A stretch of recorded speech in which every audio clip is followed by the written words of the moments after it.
switching in positions for you. Getting in the kitchen and I'm in a better room. I'ma need a lip that say I'm coming through close. I'ma love it, feeling nothing I wouldn't do, but I won't do.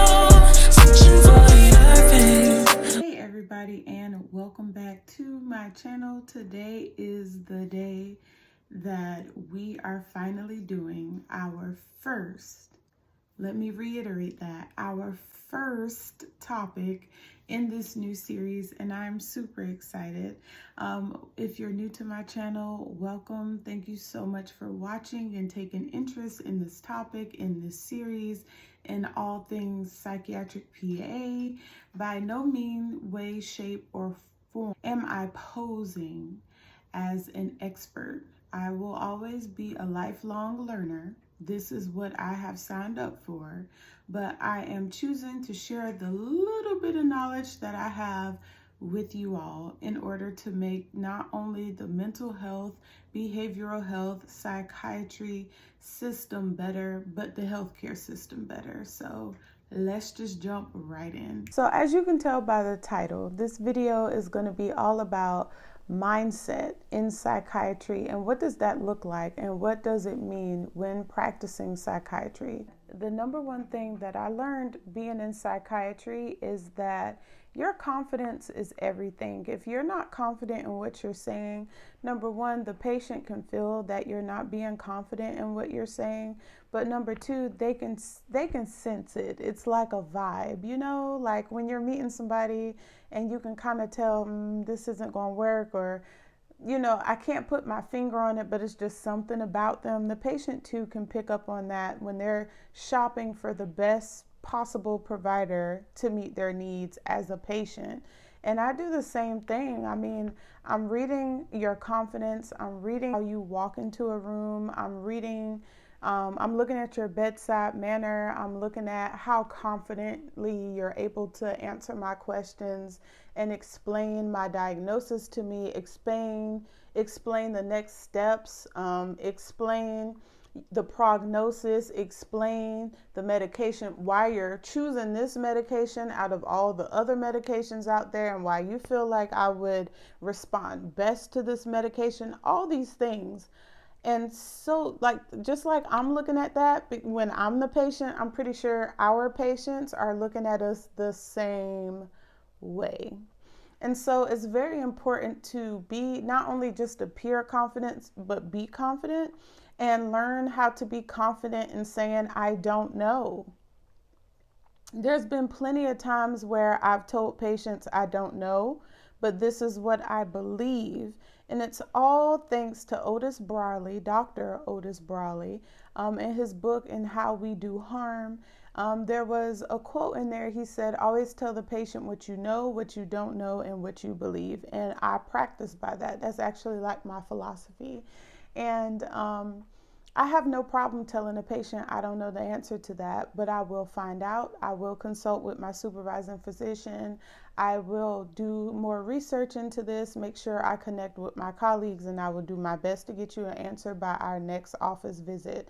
And I also will document a little note, you know, just triggering my memory that, hey, at our next visit, you might want to bring this up because the patient had a question about XYZ. So just like being transparent enough to say, I don't know, because the patients, I believe, do not come to us because they believe that we're an expert or we are omniscient or all-knowing.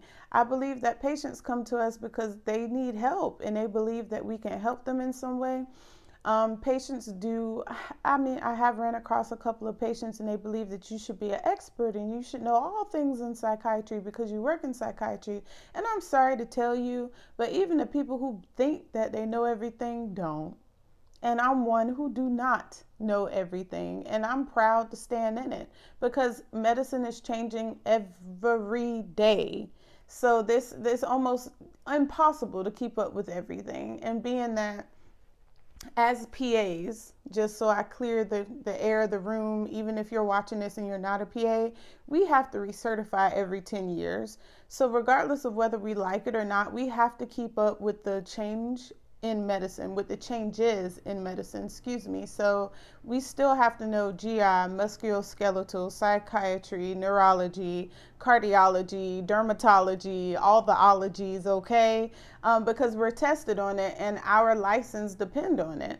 And if we fail, we don't practice. And if I don't practice, I can't pay my bills. So, I have to keep up with not just psychiatry, but I do have to keep up with all 12 systems, okay?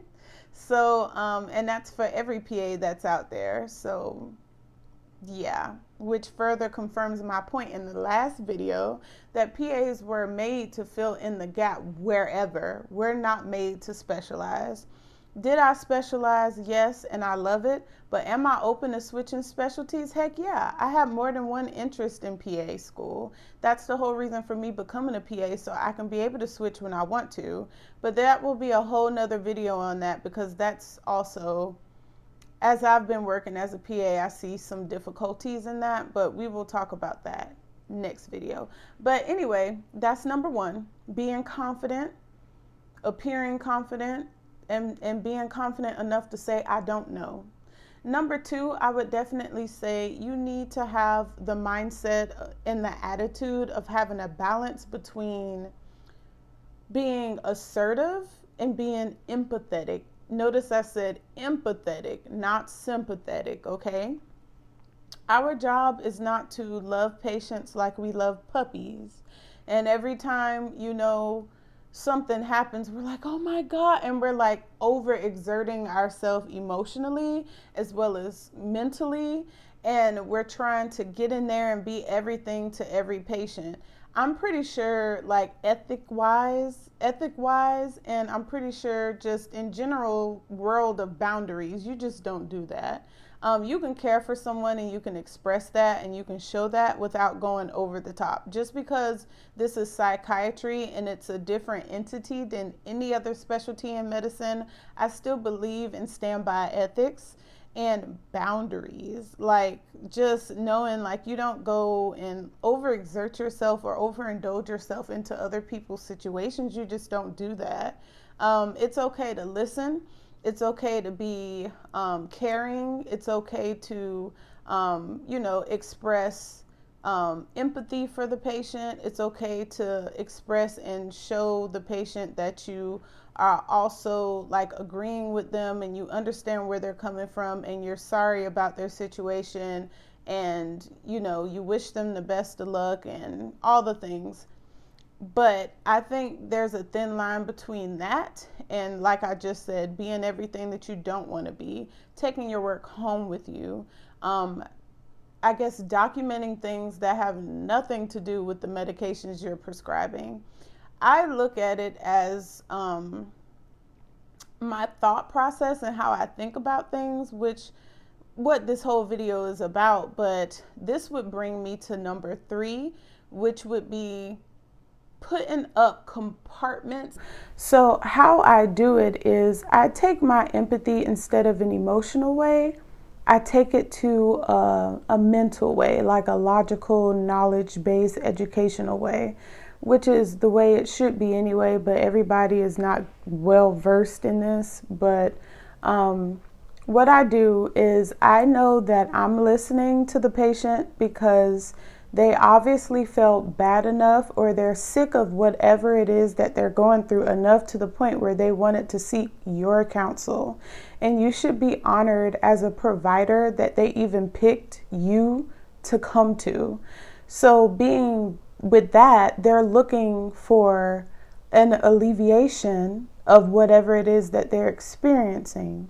So when you're listening to that horrible assault, or when you're listening to that horrible physical abuse, or when you're listening to how frequent their panic attacks are and what are the associating and alleviating factors and etc., you are listening to A, show empathy, but B, also say, okay, run through the list of medications in your head for PTSD, for panic attacks, anxiety. and know which ones are your non-negotiables. Like benzos for me is a non-negotiable. I'm not giving anybody a benzo the first time I meet you unless it's warranted and it's only for short-term use, because I don't want you coming back trying to sue me because later on you develop cognition issues and you're just like, Googling, and you're like, oh, I see that Xanax or one of the other ones can cause cognition issues long term, and they put me on this, blah, blah, blah. Now, it's one thing if you go over all of the side effects with the patient and they're just like, I don't care, and you document that. It's another thing for you to not even mention it to the patient and you just keep it on it because they're doing well and that's the only thing that seems to work for them. But they have no idea long term what their trait, and so their mental health is getting better, but their cognition, so it's that they're having to choose between the two. Nobody ever wants to find themselves in that situation or predicament, but I would definitely say just making sure that, of course, y'all know I like to ramble. Let me bring it home. So just making sure that you're compartmentalizing things, that you are listening to make sure that you understand where they're coming from and how to fix it. But of course, you'll never say that to like a patient that you're going to promise or you're going to fix something. You're going to say, hey, I am going to do the best, my due diligence to make sure that we take care of this. But if for some reason, I am unable to, not live up to your expectations, but y'all know what I'm trying to say. Like if I'm not able to meet your expectations, then I'd be more than willing to refer you internally or make a referral for you outpatient to get a second opinion or to see if there would be somebody better fit to take care of your symptoms, period. Just period. Like I said, never want to make promises. You never do that in any specialty of medicine, and you never say you're going to fix anything. You just say, do my due diligence to the best of my abilities to see if we can get this under control. And if we cannot, we're going to see if there's a way that maybe someone else can take a second look at this and maybe see something that I don't, or be able to have another idea outside of what I have already presented to you for your future treatment plan and how we can kind of work through this together. That's how I kind of communicate with my patients, but you never want to be overexert yourself, overindulge yourself, because if you're giving all your time, all your energy to this one patient, what about the rest of your patients? I feel like all patients deserve to get the same type of quality care and the same type of quality treatment. Otherwise, what are you doing? You just can't give your all to one and not care about the other ones. Even if it is a patient that drive you bonkers, they still deserve quality, respect, and care. And if you guys are not a good fit, then I think that the provider should have what we call a come to Jesus with the patient and say, hey, we haven't been seeing each other long, but I can tell that your case, it seems to be something that I don't feel like I'm, adequate enough to treat. I really enjoyed treating you for the little bit of time that we have been seeing each other or the time that we have been, communicating. But I think at this time it might be best that we transfer your care out internally or externally to another physician or a treatment facility to be able to better suit your needs. So that's just a tactful way of saying it. I would definitely say over time, I was not always like this. I could not always find the words to be tactful and assertive. And that brings me back, I think that was to point number 2, having a balance in between being assertive and empathetic. But definitely when you hear some of these horror stories, just to wrap it up, make sure that you're listening with the intent, how can I help this person, rather than, oh my God, what they shared was so horrible. I just want to wrap them up in a blanket, put a bow on it, and kiss them on the forehead. Like, you don't do that. Like, I understand as human beings, especially empaths, like you just want to be there and fix it all and make it better.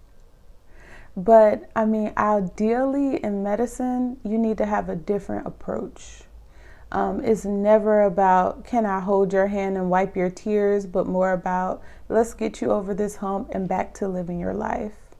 Let's see if we can alleviate the things that are bothering you so you don't have to see me as much, and you can get back to enjoying your family, enjoying your kids, being successful at work or in school or whatever that looks like, getting a good night's sleep, you know? That's what you're there for. Understanding your role in a patient's life versus what you think your role is. Just having that clear understanding is like phenomenal. I think that will make a huge difference. And when you put those, not only the compartments into place, but just knowing your role. Your role is not to hold their hand and wipe their tears. Your role is to help them with whatever their situation is, why they're coming to you. Like, you're supposed to be able to alleviate that. And if for some reason you cannot, after talking with colleagues and supervising physicians and directors, supervisors, or whoever has clinical experience, I would definitely say know when to refer out. Like, we're human beings, and no, we don't know everything. And there's people who's been doing this for 20 plus years and longer. I think that's why it's so much important for mid-levels to have good relationships with their supervising physician and trust their supervising physician. So when they tell you something and you take heed to it, you trust that, yes, it's coming from their clinical expertise, but also their experience, and you value and respect that, and you know that they have your back like you have theirs. Because, let's just be honest. If you go down, they going down too, from a legal standpoint. So they're doing it because maybe they do have a good relationship and they care. But the bottom line is, if you go to jail, they going too. Didn't mean to laugh, but it's just being honest. But I don't want to give you guys too much to think about, so I think I'm going to keep this video short. Comment down below with what you thought about this video, if it was helpful. If you want more videos on mindset, or if you have a certain question that I can answer on mindset in psychiatry, I could go on and on and on. I will definitely say, before I end this video, my last point would be, make sure in psychiatry you don't count out people who have substance abuse disorders. Yeah, because a lot of people look at people with substance abuse and they look down on them, or they're disgusted by them, or they don't want to deal with people who have substance abuse disorders. And they're just like, that's not my forte, that's not my thing, I'd rather do this or I'd rather do that, versus like looking at it as a whole. Psychiatry as a whole includes substance abuse. When PAs learn about psychiatry, substance abuse is included. Why? Because it's not separate. So, if you're going into psychiatry, there's no escaping having to treat substance abuse. Even if you don't get your MAT waiver, you're still going to see it. People self-medicate with marijuana like it's Skittles. People, like, there's psilocybin and LSD and ketamine and all these other things going on out there. But why would you want to give somebody ketamine that's just had a benzo like a couple hours ago? Or they just had alcohol, their urine isn't clean. They've been out here abusing substances. Why wouldn't you want to test for that? A, you're putting your patient at danger, and two, you're putting your license at danger without being mindful about substance abuse and psychiatry. It just goes hand in hand. And it doesn't matter if this patient is new or established. I do get routine urine drug screenings, and I do check liver and thyroid and all the things in my patients every 3 months. If not every 6 months, that's just what I do. They don't have to be on lithium or Depakote or something else for me to be able to do that. It's just period. Because I took a vow, and so did you if you're a PA watching this, or an MP, or a MD, or a DO, to take care of people. You made a vow. You took an oath. And I take that very seriously. I care a lot about my patients, and I show that through my work. My work speaks for itself. but I'm on here to help encourage other people that this is the mindset you need to have if you're going into psychiatry, just period.